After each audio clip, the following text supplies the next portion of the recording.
To do problems that have a series of additions and subtractions, which is what we're looking at right here, you have two options. Option one is just to press exactly what you see into the calculator.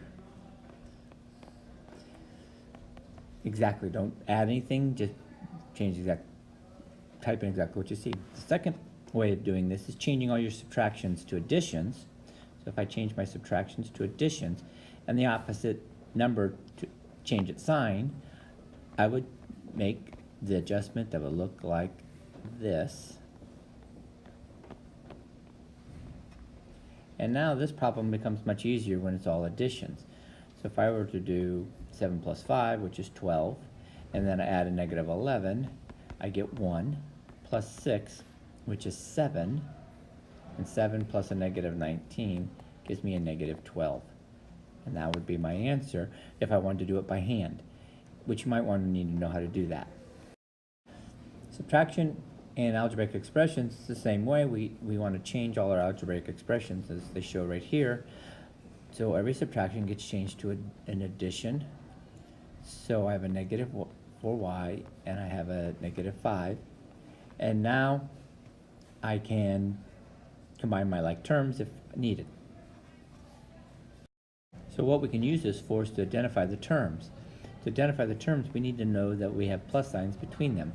So if I change my one subtraction sign to a plus, I can identify as negative 6 is one term, 4a is another term, and a negative 7ab is my third term. So you must change to addition to identify your algebraic terms. One thing I want to point out here is that we're going to deal a lot with money. So the best way to think of subtractions, as well as additions really, is by gains and loss of money. So this example, they talk about what if x was dollars, and if we had $3, or we gained $3, but then lost $8, what would we have left over? Well, we actually have a negative 5 amount of dollars. So we have a loss because it's a negative.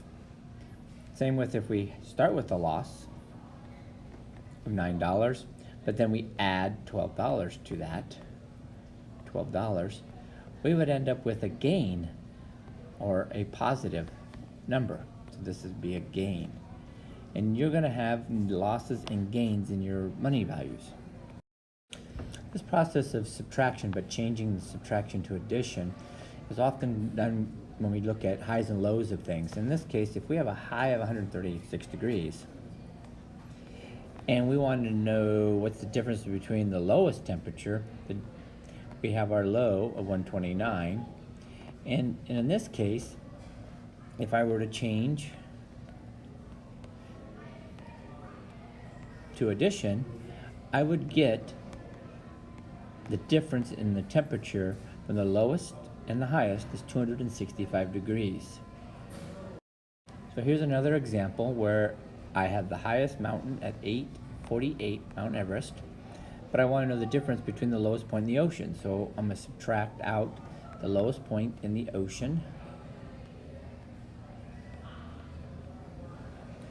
and when I do the subtraction, I'm actually changing these to additions. So 8848, and I'm going to add the 10915, which is the lowest point in the ocean. I end up with 19,763 feet as its difference. The problem always arises in just dealing with these two subtractions and understanding that it's the same thing as adding.